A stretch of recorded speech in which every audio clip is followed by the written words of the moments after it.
მოგესალმებით.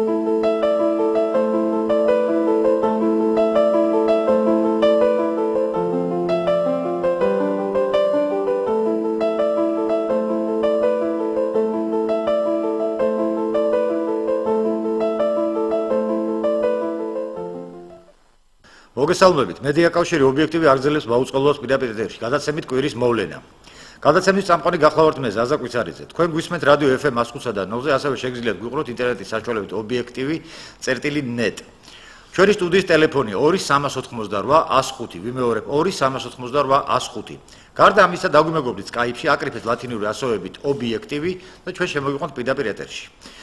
პირველ რიგში მინდა მოგილოცოთ დედაენის დღე 1978 წლის 14 აპრილს ქართულმა ხალხმა უარი თქვა სახელმწიფო ენად რუსული ენა გამოეცხადებინა. ამ დღეს მე და ჩემი კლასელებიც იქ ვიყავით. ამას სიამაყით ვამბობ და მე გადაცემის ბოლოსაც კიდევ ვისაუბროთ ამ თემაზე. და რაც თავარია, დღეს ყველაზე საინტერესო რაც არის ჩემთვის არის obiektivis დაბადების დღე. 2010 წლის 14 აპრილს obiektivi გავიდა ეთერში. ულოცავ ამ ბედნიერ დღეს პირველ რიგში ქალბატონ ირმა ინაშვილს, დავით არხან მოურავს, ყველა obiektivelს და თქვენს, ჩვენო ერთგულსმენელო და მაყურებლებო. ჩემი დღევანდელი გადაცემის სტუმრები გახლავთ დემოკრატიული მოძრაობა, ერთიანი საქართველოს მთავარი საბჭოს წევრები, ბატონები ზაზა სოფრომაძე და შალვა ოგბაიძე. მოგესალმებით ბატონებო. მოგესალმებით. ხოლო გადაცემის თემა აღდგება თუ არა ამ ქვეყანაში სამართლიანობა. ბატონო ზაზა, პირველი კითხვით მინდა თქვენთან გადმოვიდე და მოგმართოთ, რომელი უფრო პრიორიტეტულია პირველ რიგში, აი აღდგეს სოციალური თუ პოლიტიკური სამართლიანობა, თუ ეს ერთმანეთზე გადაბმულია. იცით რა? ორივე საკითხი ძალიან სულად აქვს საქმე. მოგესალმებით, მიესალმებით თქვენს ტელე და რადიო მაყურებელს და მინდა კიდევ ერთხელ აღნიშნო ის დიდი წვლილი, რაც ტელეკომპანია obiektivში აქვს ჩვენი ქვეყნის დღევანდელ რეალობაში და მინდა მოგილოცოთ შექმნის დღე და არსების დღე. ეხლა რაც შეეხება პოლიტიკურ და სოციალურ სამართლიანობას, მე არ გავყოფდი ამ თემებს ცალ-ცალკე, რადგანაც უბრალოდ შეუძლებელია ცალ-ცალკე საუბარი სამართლიანობის რაღაც ცალკეულ მიმართულებაზე. სამართლიანობა გახლავთ სამართლიანობა, იქნება ეს პოლიტიკური თუ სოციალური და იმდენად ჭიდროთ არის გადაჯაჭვული ერთმანეთთან, რომ ვერც სოციალური სამართლიანობა ვერ აღდგება პოლიტიკური სამართლიანობის გარეშე და თავისთავად პოლიტიკური სამართლიანობაც არ არსებობს სოციალური სამართლიანობის გარეშე. რა თქმა უნდა, ჩვენ თუ ასე დავყოფთ, ესე ვთქვათ, სამართლიანობის ცნებას, შეიძლება კიდე რამდენიმე მიმართულება ავირჩიოთ, მაგრამ გარწმუნებთ, რომ ეს ყველაფერი მთლიანი ერთიანი ჯაჭვია, რასაც სამართლიანობა ქვია და ეს გახლავთ სწორედ ის ცნება, რის აღდგენასაც ჩვენი მოსახლეობა მოუთმენლად მოელის, სამწუხაროდ ჯერ კიდევ მოელის. ერთი რამ, რაც ასევე მნიშვნელოვანი და ხაზგასაცმელია, ეს გახლავთ ის, რომ თუ ქვეყანაში ერთხელ და სამუდამოდ არ აღდგა სამართლიანობა. თუ ერთხელ და სამუდამოდ არ დაისაჯა დანაშაულის ჩამდენი, მაშინ ვერანაირ სხვა დემოკრატიული პროცესების განვითარებაზე ჩვენ ვერ ვისაუბრებთ.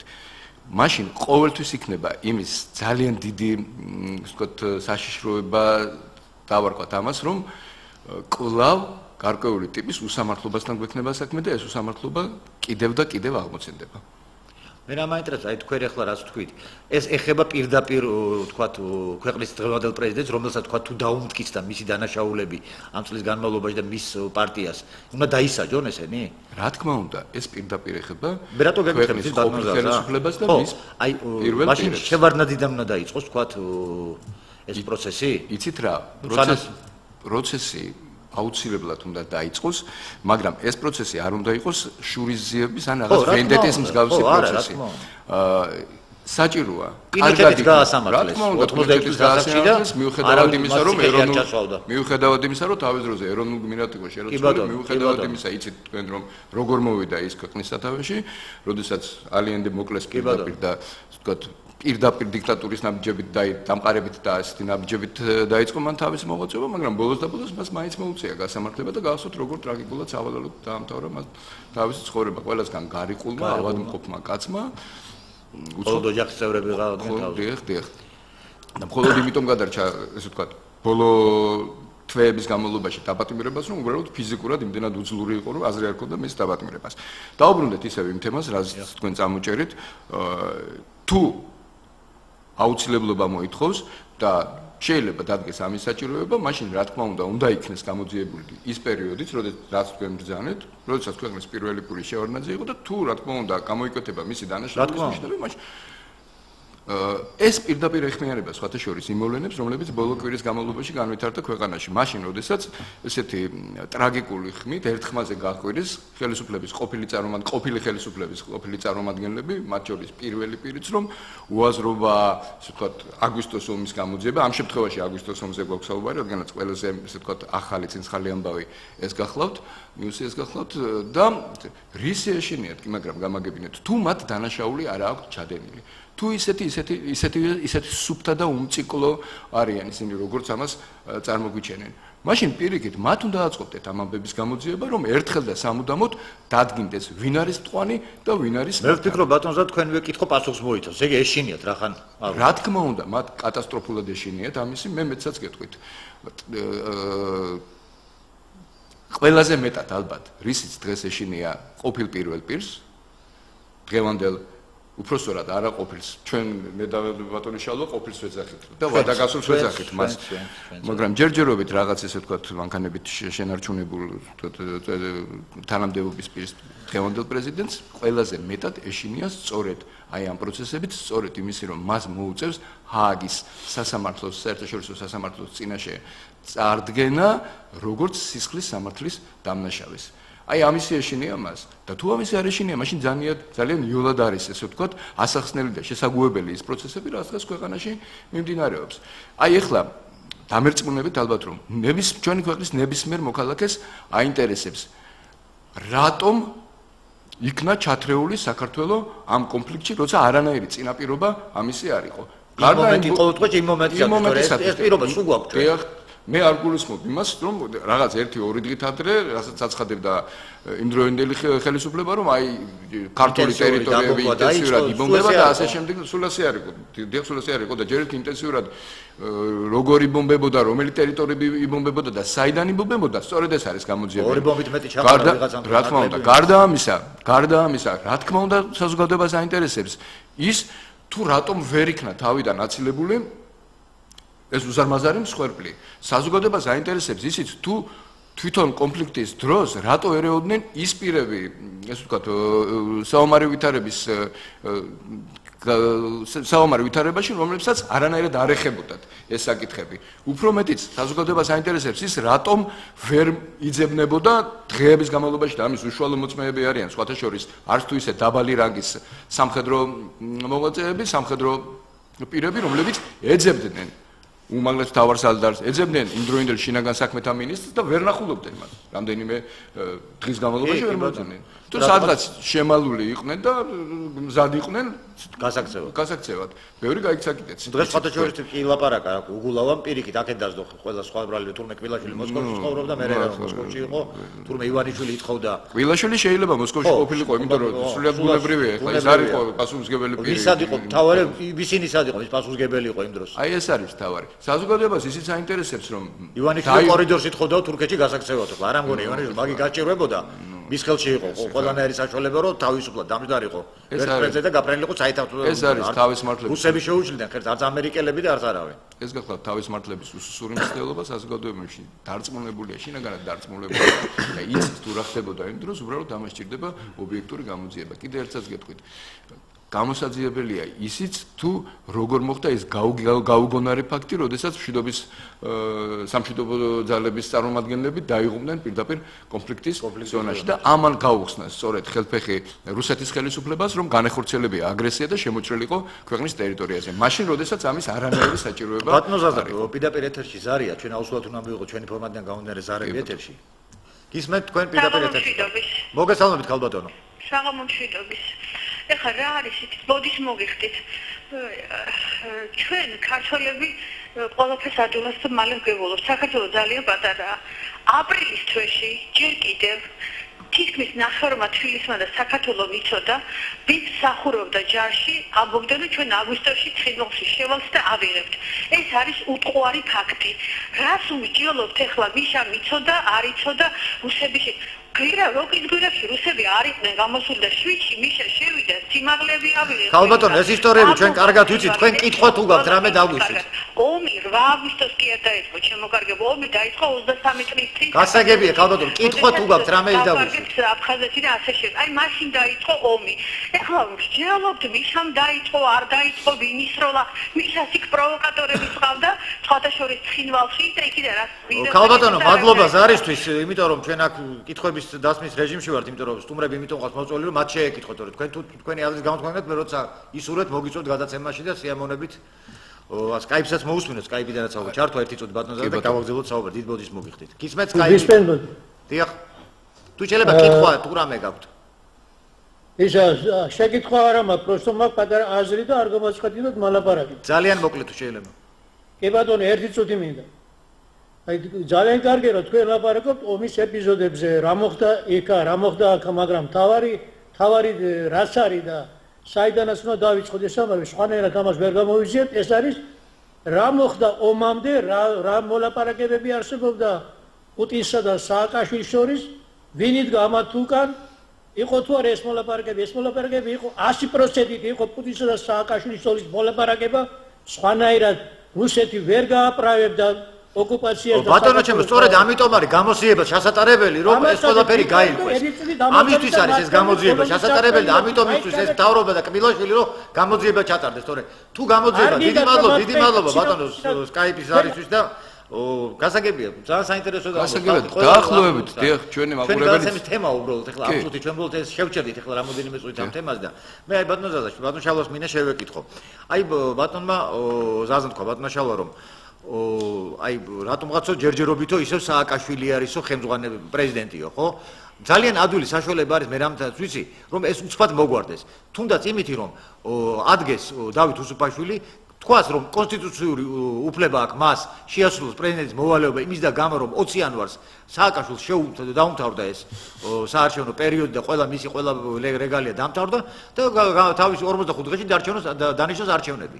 თქვენ რა ვთქვით აი ამაზე? არის თუ არა ეს სწორი და არის თუ არა საერთოდ ეს გამოსავალი ამ მომენტში? პირველ რიგში მოგესალმებით, მივესალმებით თქვენი გადაცემის და ობიექტივის მაყურებელს.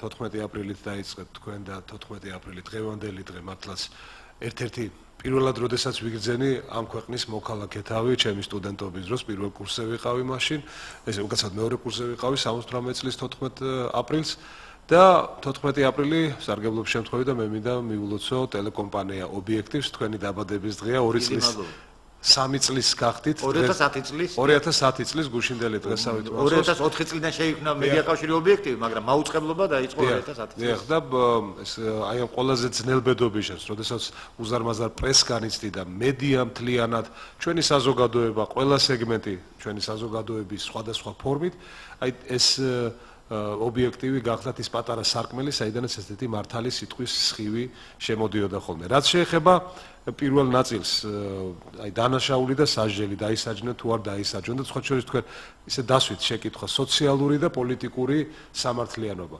ბატონ ზაზას პასუხს დავესესხები, სამართლიანობის აღდგენა არის ერთი. არ შეიძლება ბევრი სიმართლე იყოს. სიმართლე არის მხოლოდ და მხოლოდ ერთი. და სამართლიანობის აღდგენაც შესაბამისად აი სწორედ ამ სიმართლის დამტკიცების ეს პროცესია. სამართლიანობის აღდგენა, ესე იგი დაისაჯონ თუ დასჯა არის ერთ-ერთი ფორმა და არა ერთადერთი ფორმა სამართლიანობის. ანუ დასჯაში ჩვენ ხედულობაში გვაქვს რაღაც კაცრის სანქციების სახელმწიფოს მხრიდან, სახელმწიფო ხომ რეპრესიული მანქანაა, ხომ ამ კანონიერების დასამკვიდრებლად, ხომ? ერთ-ერთი ფორმაა. თუმცა სამართლიანობის აღდგენის ერთ-ერთი ფორმა ელემენტარულად ქართული სიტყვა ბოდიში. აი, როდესაც მე ჩემი ტრისგან მოვისმენ გულწრფელ ბოდიშის მოხდას, სინანულის, როდესაც მის თვალებში დავინახავ სინანულს, შეიძლება სიტყვაც არ დამჭირდეს და მე პირადად, აი ერთ ადამიანს და მთელ ჩემს ოჯახს, ჩემს შვილებს, რაც გადახდათ, ხო? მზად ვარ ზღვა სისხლი ვაპატიო იმ ერთი სიტყვის და იმ გულწრფელი სინანულის გამო. მაგრამ ჩვენ ამის ნაცვლად ბატონ ზაზა ვხედავთ უტიფრობას და კიდევ ერთხელ უტიფრობას. როდესაც ადამიანები გეუბნებიან, ესე იგი ამ ადამიანებს ხომ აი დღევანდელი ჩვენი ფორმატი ავიღო. გაცილებით საინტერესო გამოვიდოდა ჩვენი მაყურებლისთვის, აი აქ რომ იყოს იმ მე პარტიას ვერ დავარქვევ დანაშაულებრივი რეჟიმის წარმომადგენელი. დრო გავადა ნაციონალურ მოძრაობას. ნაციონალურ რა თქმა უნდა. მე გეტყვით რატომ და ცხადია. ეს არის რისაც მათ ყველაზე ძალიან ეშინიათ. ეს არის გაბრაზებული და მართალი ადამიანის თვალები. ამას ვერაფერი წინ ვერ დაუდგება. ჩვენ გვაქვს მხოლოდ და მხოლოდ შიშველი ხელი, გული, ცხელი გული, ცივი გონება და ჩვენი სიმართლე. აი ამის ეშინიათ ყველაზე ძალიან, თორე ჩვენ აქ არ ვაპირებთ არავის ანგარიშწორებას ლინჩის წესით. სწორედაც რომ ჩვენ ისეთი ქვეყანა უნდა ავაშენოთ და დაასჯა ერთ-ერთი ფორმა დაუბრუნდები იმას, გახლავთ გარანტი იმისა, რომ მომავალში ვერც ერთმა ჩინოვნიკმა ვერ გაბედოს, რომ ჩვენს თანამოქალაქეს გაუყიდოს სახლკარი, უკანონოდ კი არა, ასე თქვა, თავისუფლება აღუკვეთოს მისი ოჯახის წევრს, გაანთავისუფლოს სამსახურიდან პოლიტიკური შეხედულების გამო. ან თვალი დაადგას უბრალოდ მის მეუღლეს, არც თუ ისე იშვიათად ესეთიც ყოფილა სამწუხაროდ უახლოეს სინამდვილეში. ყველაფერი ცუდი რაც კი ადამიანს შეიძლება რომ მოუვიდეს, ყველაფერი იკადრა ამ დანაშაულებრივმა რეჟიმმა. ამიტომ ამისათვის ხომ პირველი ნაბიჯი ეს არის კიდევ ვიმეორებ, სამართლის ქმნა და მართლს რო უნდა შედგეს მართლსაჯულება, იმიტომ რომ მე მithქვამს და კიდევ გავიმეორებ, ეს გამოთქმა ძალიან მომწონს, არ იქნება სამართალი, არ იქნება მშვიდობა.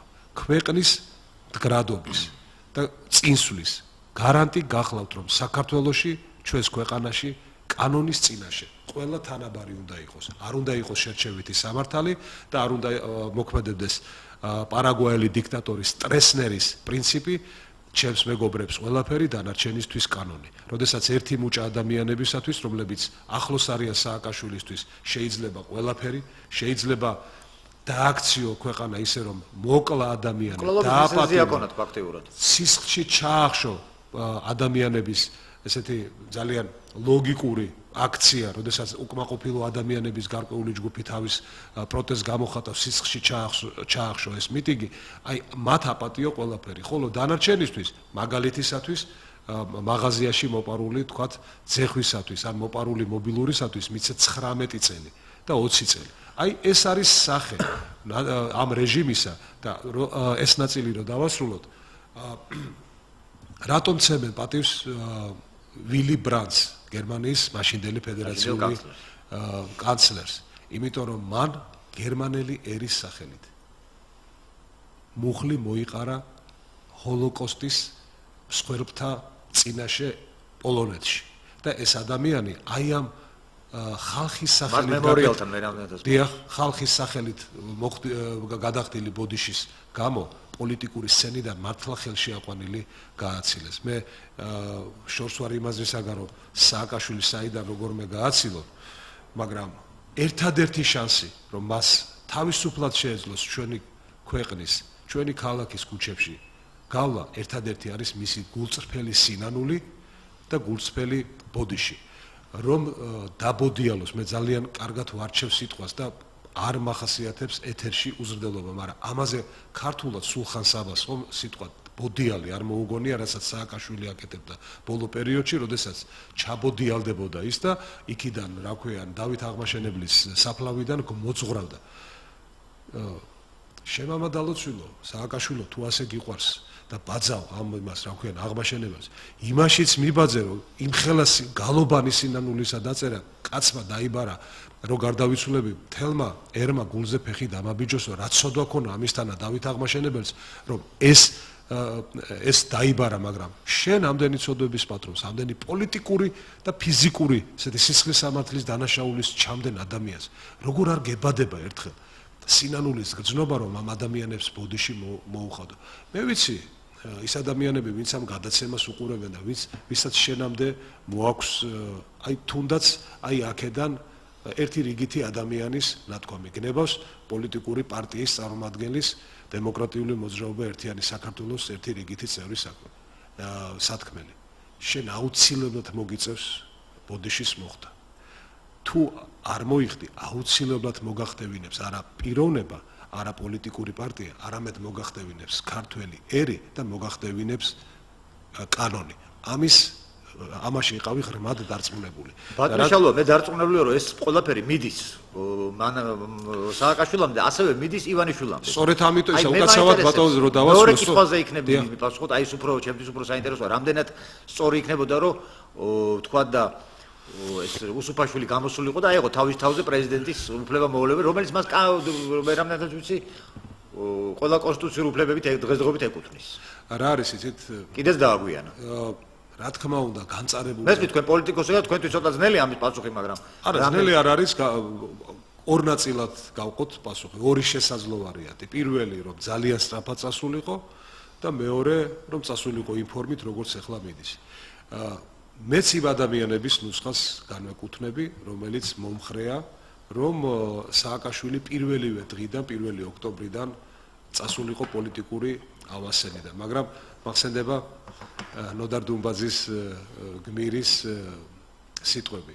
შენთვის სიკვდილი ახლა ბაირამობაა, შენ დიდხანს უნდა იცოცხლო, რომ ყველამ დაგინახოს თუ ზეზეულად როგორ დალპებიო. აი, მისთვის 1 ოქტომბერს წასვლა იყო მართლა პოლიტიკური ბაირამობა. მან აი ეს პერიოდი უნდა განულოს, მან უნდა იგრძნოს. აუცილებლად უნდა იგრძნოს თუ როგორ 20 დღემდე არ იყო საკმარისი რომ ეგრძნოს ყველაფერი და არის იცით და თუ ვერ იგრძნო, მაშინ უნდა გაგვეშვა რამენაირად. მე ამას მაინც აი სულ ამაზე მინდა ყველას თხოვებაზე პასუხი. მე და თქვენ ბატონო ზაზა ერთ ესე იგი ჩვენ საკამათო არაფერი გვაქვს. თქვენ რა ვადასაც იტყვით, მე იმაზე უფრო ადრეულ ვადაზე გეთანხმებით რომ უნდა წასულიყო, მაგრამ თავარი ეხლა სააკაშვილის წასვლა არ არის.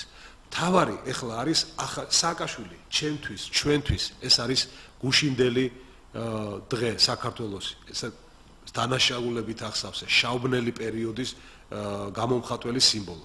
ჩვენთვის ეხლა მთავარია დღევანდელი და ხვალიდელი საქართველო თუ როგორი მიმართულებით წავა. ჩვენთვის ეხლა მთავარია თუ რამდენად სწრაფად აღდგება სამართლიანობა. და ამ სამართლიანობის აღდგენაში ერთ-ერთი მაოხარი გზირის როლს სწორედ სააკაშვილი თამაშობს. ამიტომ არის სასწრაფოდ სააკაშვილი ჩამოსაცილებელი ყველა ბერკეტიდან. ესე იგი გარდაცვალების მერეც კი ის მაოხარი გზირი, მაოხრებელი, სოფლის მაოხრებელი გზირი, ხომ, აგრძელებდა თავისი თანასოფლებლებისათვის პრობლემების შექმნას. აი სამართლობის სააკაშვილი ფორმალურად ერთ-ერთი უფლებების შეკვეცის შემდეგაც ახერხებს არა თითოეული ჩვენთან მთლიანად საქართველოს იმიჯის შელახვას, პოლიტიკურ დაბეზღებას, თან როგორ დაბეზღება მემხედველობაში ის კი არ მაქვს აქ რამე გაფუჭდა და ეს გაიტანა გარეთ. არამედ ცილის წამება, რომ საქართველოში თურმე ეხლა დაიწყო ადამიანის უფლების შელახვა. თურმე საქართველოში აქამდე ეხლა დაიწყო მედიის შევიწროება, თურმე დღეს დაიწყო საქართველოში ქონებრივი რეპრესიები, თურმე დღეს დაიწყო საქართველოში ადამიანების ქუჩაში დახვრეტა და თითქოს დღეს გარდაიცვალა ჯვარი აქაურობას პატარა ბავშვის შიმშილისაგან. ეს ყველაფერი არის შედეგი იმისა, რაც დათესა სააკაშვილმა. ბატონო შალოა, პირველ ეთერში ზარია, მივიღოთ და განვდოთ საუბარი. გისმენთ თქვენ პირდაპირ ეთერში ხართ. მოგესალმებით. ბოდიში რომ გასწევინეთ. პირველ რიგში მინდა მოგილოცოთ მედია კავშირ ობიექტივს დაბადების დღე. მადლობა კალბატონო. ასევე მოგილოცოთ ქართული ენის დღე და ასეთი კითხვა მინდა დაგისვათ თქვენ. აი, როდესაც საუბრობთ სამართლიანობის აღდგენაზე, თუნდაც თქვენი ტელევიზიიდან ან რადიოდან ან სხვა მედია საშუალებებიდან, ისეთ შთაბეჭდილება მრჩება, რომ ადამიანი ან უნდა იყო პოლიტპატიმრის სტატუსს, ან უნდა იყო ბიზნესმენი, რომ შენზე ილაპარაკო, როგორ აღადგინოთ სამართლიანობა. და აი უბრალო ხალხი, რომლებიც 1000-ობით და 10000-ობით დაიჩაგრა, ამათზე არავინ არ საუბრობს. და თუ ერთ წუთს ვადრობთ, ძალიან მოკლედ მოგიყვებით ჩემი ოჯახის შესახებ. მე უსინათლო ადამიანი ვარ და მეუღლეც ინვალიდი ქალბატონი მყავს. ჩვენი შვილი მსახურობდა სამხედრო სავალდებულო სამსახურში და ერთი თვეღა ქონდა დარჩენილი. დაბადების დღე ქონდა და ესტუმრნენ თავის ჯარისკაცები და როდესაც ამათ აცილებდა, გზაში ამათ შემოხვდნენ პოლიციელები სამოქალაქო ფორმაში ჩაცმულები. შევიდნენ ამ ბიჭებთან კონტაქტში, ახალგაზრდებთან კონტაქტში შესვლა, ხო იცით რომ ადვილია ბიჭო, რა დღეს ხართ ბიჭო, რას ხმაურობთ. შემდეგ ჩხუბის პროვოცირება მოახდინეს ამათ, გამოიძახეს შემდეგ პატრული და ეს ბიჭები ყველა დაიჭირეს. სამი თვე ჩასვეს ბიჭები. გასაგებია ბატონო ჩემო, თქვენი პრობლემა ჩემთვის. მადლობა დიდი ზარისათვის.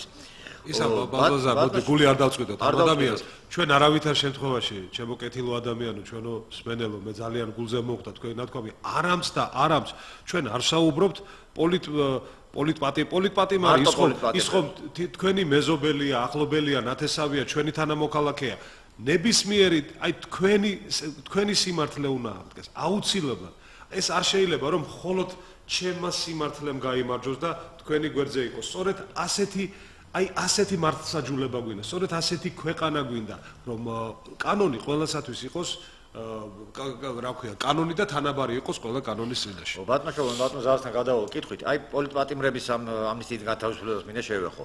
აი რამდენად მიზან შეწონილი იყო ამნისტიით პოლიტპატიმრის უდანაშაულო კაცის ამნისტირება. აი რაღაცნაირად ვერ ხვდები ეს რატომ ამნისტია ეხება საერთოდ დამნაშავეს, ხო?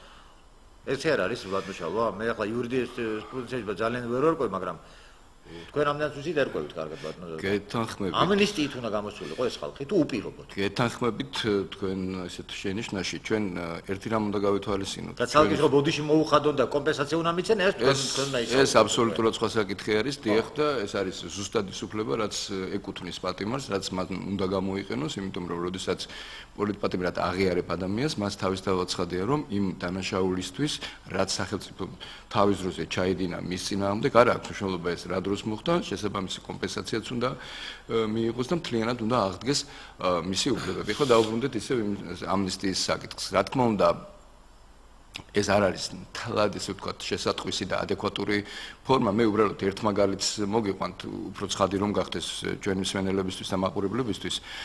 ჩეხეთის მაგალითს, როდესაც ვაცლავ ჰაველი მოვიდა ქვეყნის სათავეში, მან ასევე რამდენიმე ასეული პოლიტპატიმარი უპირობოდ გაანთავისუფლა პირდაპირ ყოველგვარი ამნისტიის გარეშე საპატიმროდან.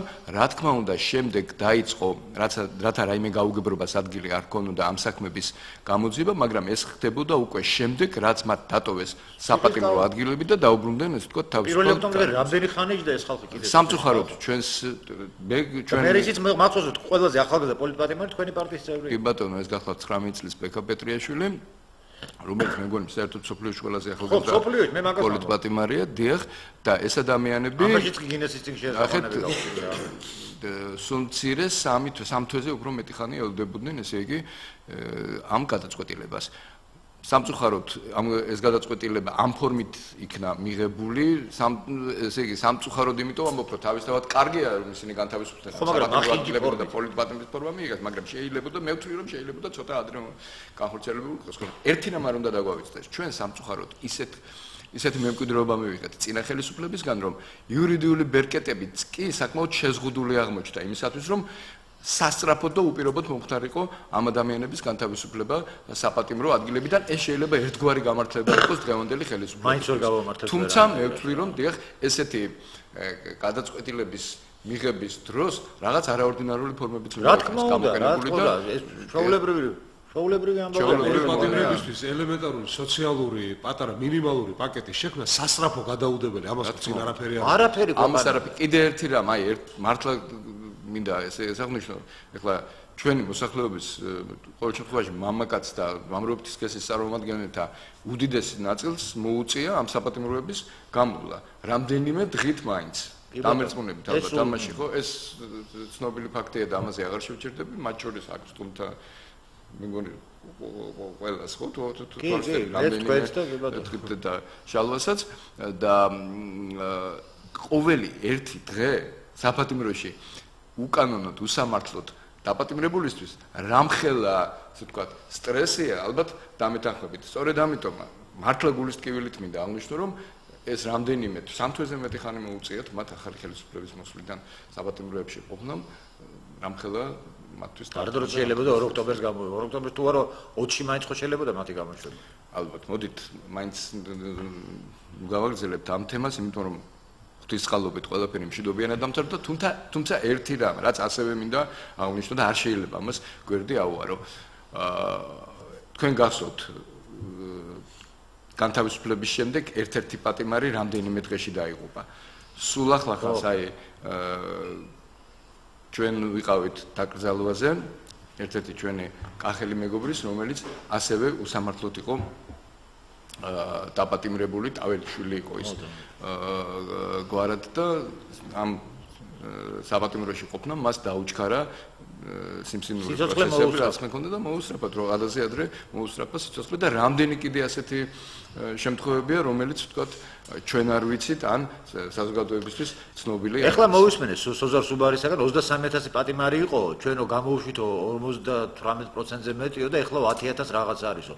მე რა მაინტერესებს, როდესაც იძახდნენ 48000 პატიმარი იყო, მაშინ იყო ეს ტყვილი თუ ეს 23000 როცა იძახიან და აი როდის მოხდა ეს 48000-დან 23-ზე ჩამოსვლა, მე უცებ 10000-ით გავხდით, გახდნენ ეს პატიმრები, ვარ ვწერია ჩვენ. თვითონ წინა ხელისუფლებაც არ აღიარებდა, რომ ოფიციალურად 25000-ზე. ხო, 27, 23, 27, 28 მეც არ აღიარებდნენ. მეც არ აღიარებდა. არ აღიარებდა, მაგრამ არსებობს ძალიან კომპეტენტური წყარო. რომ იყო 48000. ბრიტანეთის დიდ ბრიტანეთის შესაბამისი ყველაზე რომელიც ოფიციალურ ინფორმაციას ეყრდნობა მხოლოდ ხელისუფლებისგან მისვლის. ის არ უყურებს ახლა ვიღაცის დათვლილს. ამიტომ ვერ შეედავებია სუბიექტურ. საქართველოში ესე იგი 2011 წლის 31 დეკემბრის მდგომარეობით იყო 38000. არ აღმოჩნდეს რომ თურმე ახლა 10000 კი არ არის.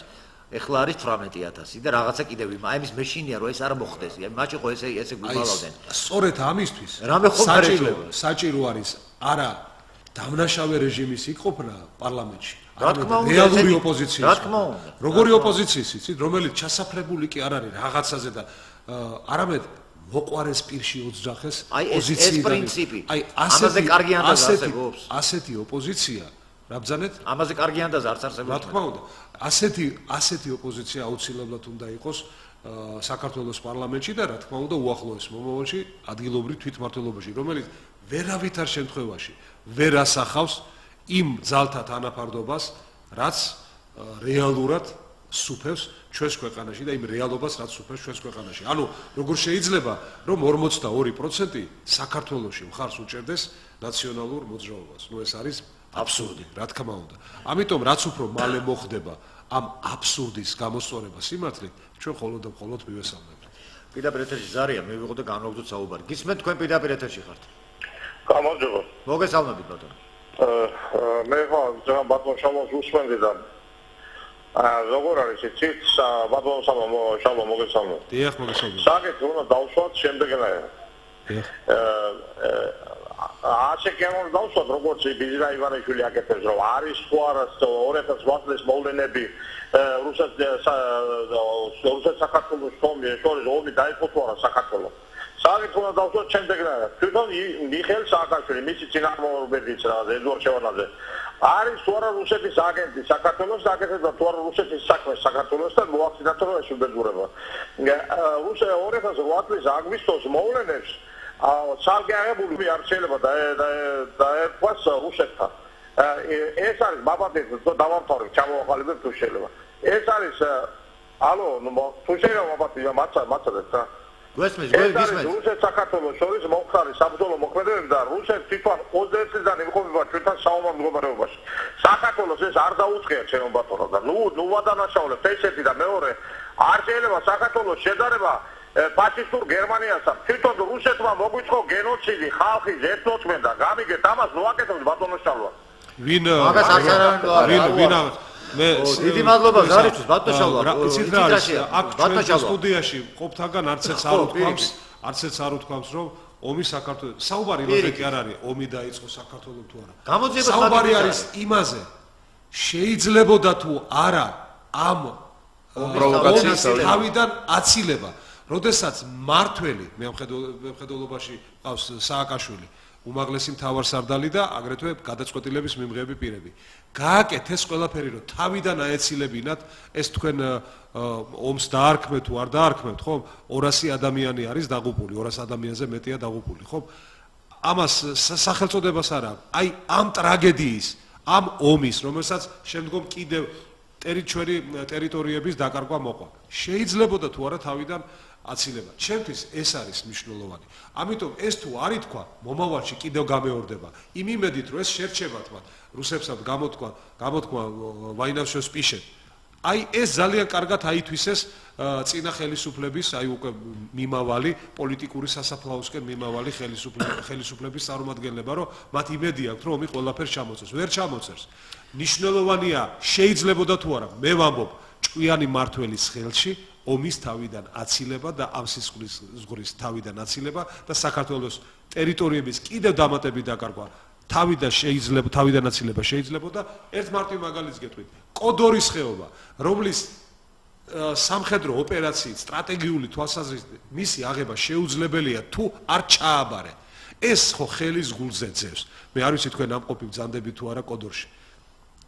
კოდორის ხეობის ეს არის ჩაბარებული, ეს არის რაღაც მანევრი გაკეთებული ცხინვალში, რომ მთელი ყურადღება გადატანილი იქნა და ის რითაც აი ეს ბოლო ჩვენი ასე ვთქვათ ფორპოსტი გამოიყვანეს ეს მიზანი პრობლემები გამოიყვანეს. აი ეს არის საინტერესო და არა თქვა თვითმიზანი, რომ საქართველოს დადანაშაულდეს სოფლიოს თვალში გენოციდის ღმერთმა დაგვიფაროს. როგორ შეიძლება? ბატონო შალვა, მე მინდა ახლა ბატონ ზალასთან გადავიდე კითხვით, ჩვენ ერთი მხარე, ერთი ნაწილი თქვა პოლიტიკური სამართლის აღდგენის რაღაც საკითხებზე ვისაუბრეთ. მე მაინტერესებს ბატონო ზალა, თქვენ ამაში ხართ ყველაზე კომპეტენტური. აი სოციალურ სფეროს რაც შეეხება, პენსიები 115 ლარიანი დაზღვევა, საერთოდ ფარსტია თუ რა არის, ვერ გავიგეს დაზღვევა, საერთოდ რა არის? ისეთი სასწაულია რომ არ ვიცი, ჩემს შულს შეემთხვა უცნაური რაღაცები და რომ მოყვა შეიძლება სადაცვლოდ არავის ეხოს. მერე კიდევ დენი, ნაგავი, წყალი, რით ვერ დააცალკევეს, რით ვერ დააშორიშორეს ერთმანეთს. ისევ თურმე არ ყვეს თუ რა შესულა ესე იგი კანონში რომ უბრალოდ ნაგავი აღარ იქნება დენზე მიმული რამ ხრივ რომ თანხობრივად, თორე თუ არ გადახდილი დასუფთავების გადასახადი დენს ჩაგიჭრიან, წყალი არ გადახდილი, მაინც დენს ჩაგიჭრიან. აი ეს როგორ ვერ უნდა დააცლონ ერთი მეორეს. რითი უნდა ვერ ამასაც რამე სააკაშვილი ჭირდება. ამას ხო უბრალოდ პოლიტიკური ნება ჭირდება, მე მგონი კალაძის დონეზე. ეს არის ძალიან მტკივნეული საკითხი, რომელიც ჩვენი მოსახლეობის უდიდეს ნაწილს ეხება. სოციალური სამართლიანობის თემა, ასე ვთქვათ, რომელმაც პირველ რიგში რა თქმა უნდა პოლიტიკური სამართლიანობა და შემდეგ აქედან გამომდინარე საკითხები. ეხლა რაც შეეხება ამ კომუნალურ გადასახადებს, რაზეც თქვენ ბრძანებდით, მართლაც ცოტა უფრო მეტი იყო მოლოდინი საზოგადოების მხრიდან და ძალიან მცირეა მოსახლეობის ის რიცხვი, რომელსაც უშუალოდ შეეხო ის მცირე შეღავათები, რაც მართლაც ამ ხელისუფლების პირობებში იქნა მიღწეული. თუმცა ის შეპირება, რომ ორჯერ გაიაფთებოდა ელექტროენერგია, გაზი, ის რომ საწავის ფასი დაიწევდა და 1 ლარით და ასე შემდეგ და ასე შემდეგ შეუსრულებელი დარჩა და ის განმარტებები, რომ ჯერ კიდევ ძალიან ცოტა დროა გასული, ის რომ უიმე ჩვენ ასე გვეგონოდა თურმე ასე არ ყოფილა, რა თქმა უნდა, ეს არგუმენტები ყოველად მიუღებელია ჩვენი ქვეყნის მოსახლეობისათვის. ამიტომ ხელისუფლებას ამაზე დაფიქრება მართებს და ქმედით ნაბიჯების გადადგმა მართებს. ეხლა რაც შეეხება იმ საკითხებს, რაზეც თქვენ საუბრობდით, ეს გახლავთ საპენსიო და სამედიცინო საკითხები, ეს გახლავთ ისეთი უზარმაზარი თემა, ბატონო ზაზა, რომელსაც ალბათ თუ თქვენ დაინტერესდებით და მე მგონი არსებობს ამის ინტერესი, არა მარტო თქვენი, არამედ საზოგადოების, ალბათ ცალკე გადაცემაც უნდა მივუძღვნათ. იმდენად ბევრი არის. მაინც შევეხები ერთ მომენტს და ძალიან მოკლედ ვიტყვი, აი სამედიცინო დაზღვევასთან დაკავშირებით, რომელიც ძალიან მაღალია ამ საკითხებზე, რომელიც საინტერესო თქვენი აზრით. ეს თქო თებერვლის ბოლოდან დაიწყო ეს ახალი სისტემა. მოკლედ შევთანხმდეთ იმაზე, რომ ეს არ გახლავთ დაზღვევა, ეს გახლავთ უბრალოდ უფრო ფართო მასშტაბიანი, ასე ვთქვათ, სახელმწიფო პროგრამა და ერთი რამ, რაც ასევე ხაზგასმით მინდა ვთქვა. თვითონ ტენდენცია არის ძალიან კარგი. თვითონ დეკლარირება იმ პრინციპის, რომ ადამიანები 16-დან 60 წლამდე, რომლებიც მოკლებული იყვნენ დაზღვევას, დღეს მიიღებენ თუნდაც ამბულატორიული დახმარების რაღაც ნაწილს უფასოდ და ასევე უფასოდ მიიღებენ ურგენტულ დახმარებას, რა თქმა უნდა გახლავთ წინ გადადგმული ნაბიჯი. მე ერთ მომენტს გავუსვამ ხაზს, რატომ ხდება ეს ყველაფერი დღეს ესე აქტუალური? იმიტომ რომ 2009 წლის ბიუჯეტის მიღების დროს ხელისუფლებამ ეს სახელმწიფო პროგრამები, რომელიც ქვეყნის მოსახლეობის 100%-ს შეეხებოდა, მაშინ შევახსენებ უბრალოდ ჩვენ ტელემაყურებელს ურგენტული დახმარების 75% სახელმწიფო აფინანსებდა მიუხედავად ასაკისა და 25% იყო თანაგადახდა მთლიანად ამოღებული იქნა ბიუჯეტიდან და აი მთელი ეს დიდი მასა მოსახლეობის დაახლოებით 2 მილიონამდე ადამიანი დარჩა აი ამ პროგრამის ფარგლებს მიღმა. ამიტომ ნაწილობრივ ეს ახალი გადაწყვეტილება აი იმ პრობლემის, მაშინ დამდგარი პრობლემის გადაწყვეტას ემსახურება.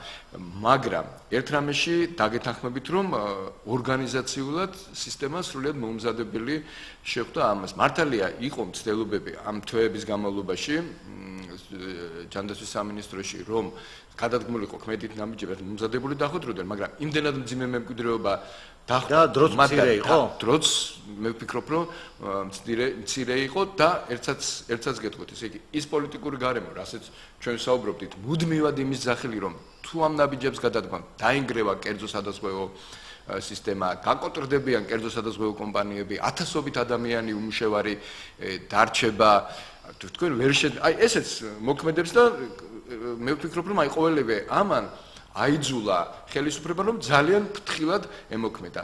გარდა ამისა, კიდე ერთ მომენტსაც მინდა ხაზი გაუსვა. სამედიცინო დაწესებულებების, მათ შორის პოლიკლინიკების, ამბულატორიების, საავადმყოფოების უდიდესი ნაწილი დღეს პრივატიზირებული გახლავთ. სახელმწიფოს ხელში არაფერი არ არის.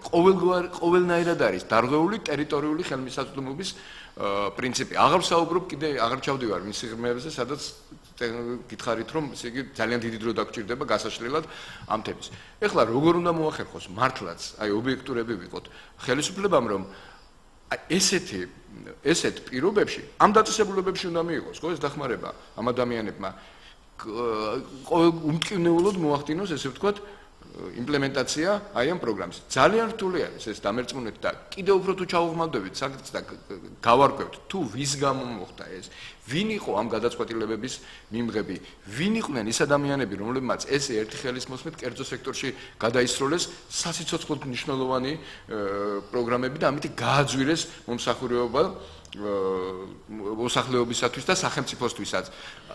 ვინ იყვნენ ის ადამიანები, რომლებმაც აი ამ მთელი ეს ქსელი ესე უღმერთოდ, ესე ვთქვათ, გაასხვის ეს. აი ამ სიღრმეებში თუ წავალ ძალიან ბევრ კითხვას გაეცემა პასუხი და ძალიან ბევრ რამეს აიხდება ფარდა. მე რა მაინტერესებს ბატონო, აი ყველაზე საინტერესო რაც ხდება, რომ რაღაც ისეთ რაღაცებს შეეხო ეს აი დაზღვევა პროგრამა თუ რასაც ეძახით.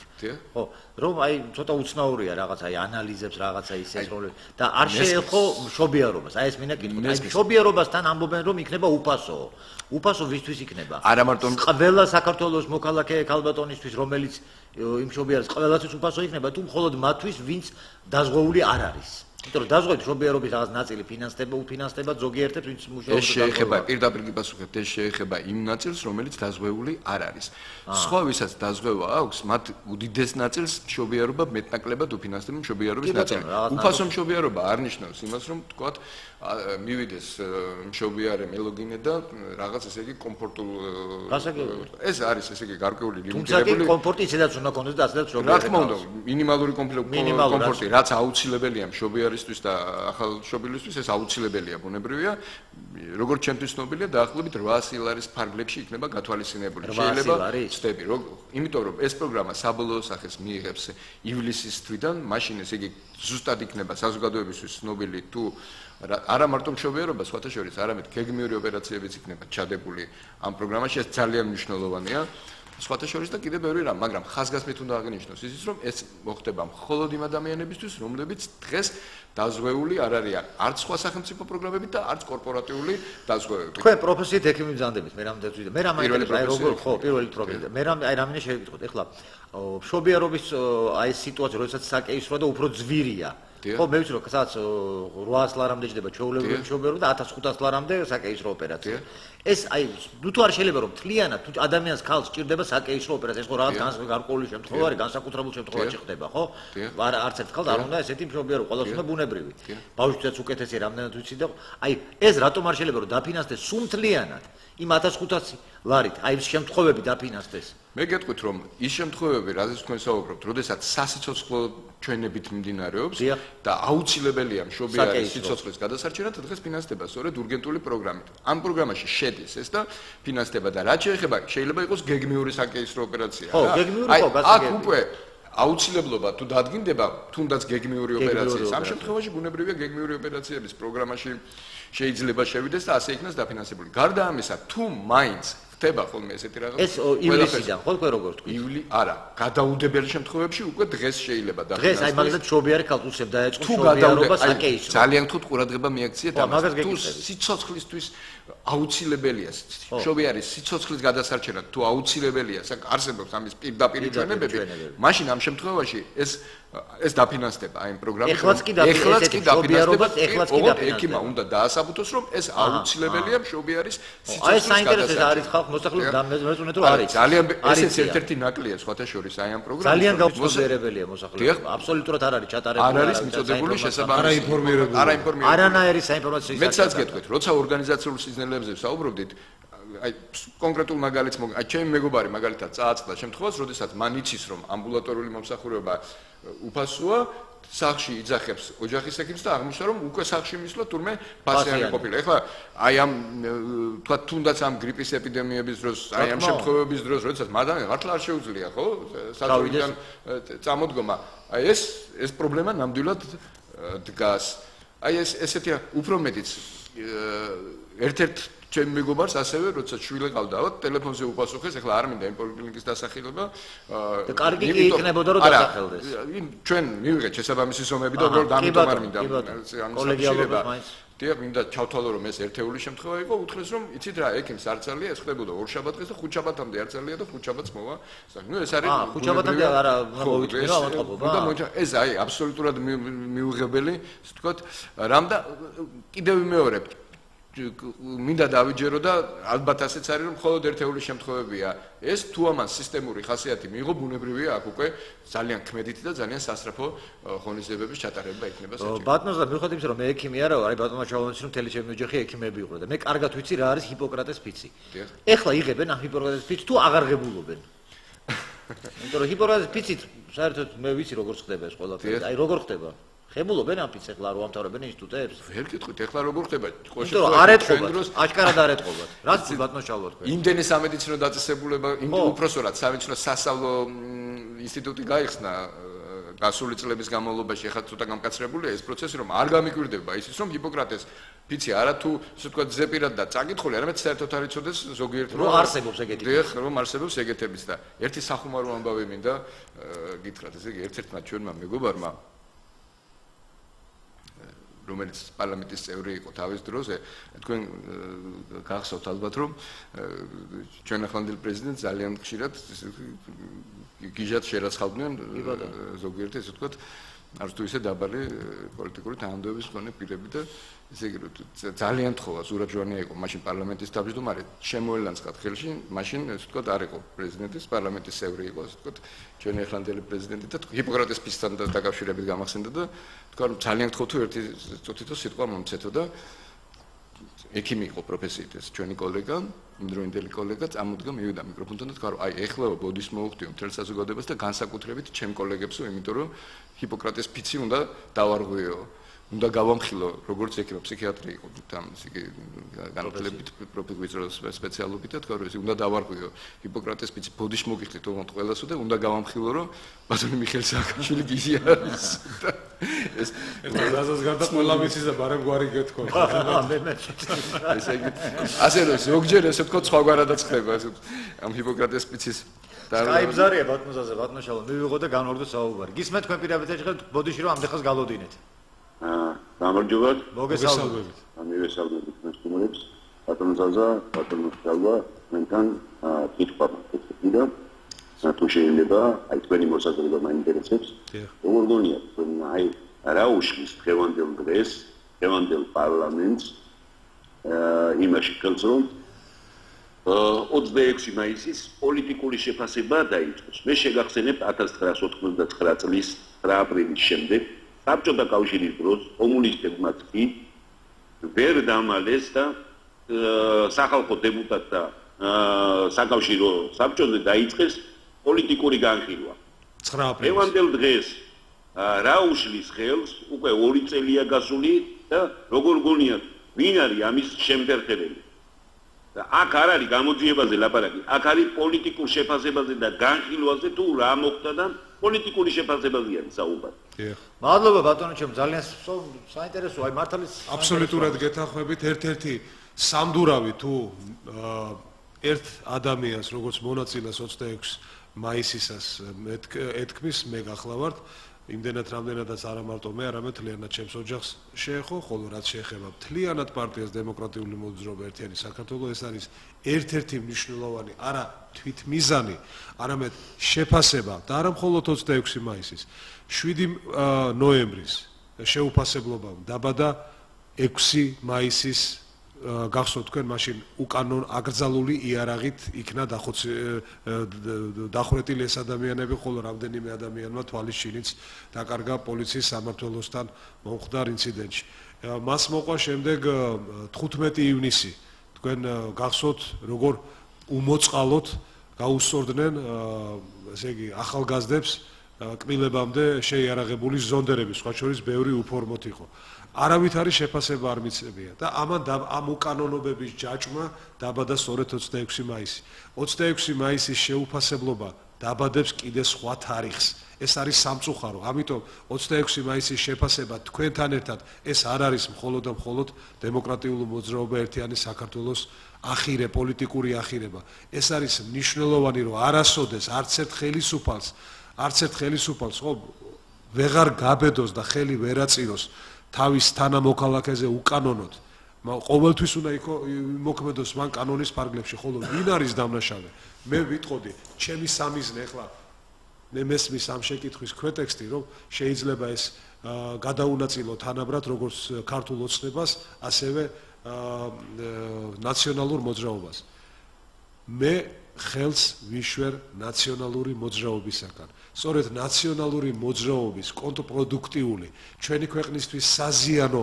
მოქმედება სანამ მათი ლიდერი დიქტატორი დამნაშავე 21 საუკუნის დიქტატორი სააკაშვილი სათავეში იქნება და იოტის ოდენა მართვის ბერკეტი გააჩნია აი ამ საკითხის გამწვავებაზე ამ ადამიანს პოლიტიკური ენურეზი ემართება ეგრევე თქვენ ნახეთ აკანკალებული როდესაც ის დაიბარეს იმაში რა ქვია გაიჟღერა რომ მას მოუწევს გარკვეულ კითხვებზე პასუხის გაცემა ამიტომ ყველაზე ძალიან თუ ვინმეს ამ სამართლის აღსასრულებლად ხელები ეკავება კარგი გაგებით ვამბობ ეს ჩვენ გახლავართ მაგრამ ამდენი ხანი მოგვიტბენია ისევ სამართლიანი გზით რომ აღდგეს სამართალი ამ ერთვესაც ამ ორთვესაც მოვითმენ რომ პოლიტიკურ მოუსავლეთში როდესაც ესენი წავლენ აუცილებლად მიეცემა შეფასება და გაძლევთ შეფასებას მოყვება შემდგომ კონკრეტული დამნაშავების დასჯა აუცილებლად ბატონ ზაზას მივცეთ ერთი სიტყვის უფლება ამ დროს და მე მინდა რაღაც თქვა ერთი წუთი მინდა ბატონ ზაზა ესე იგი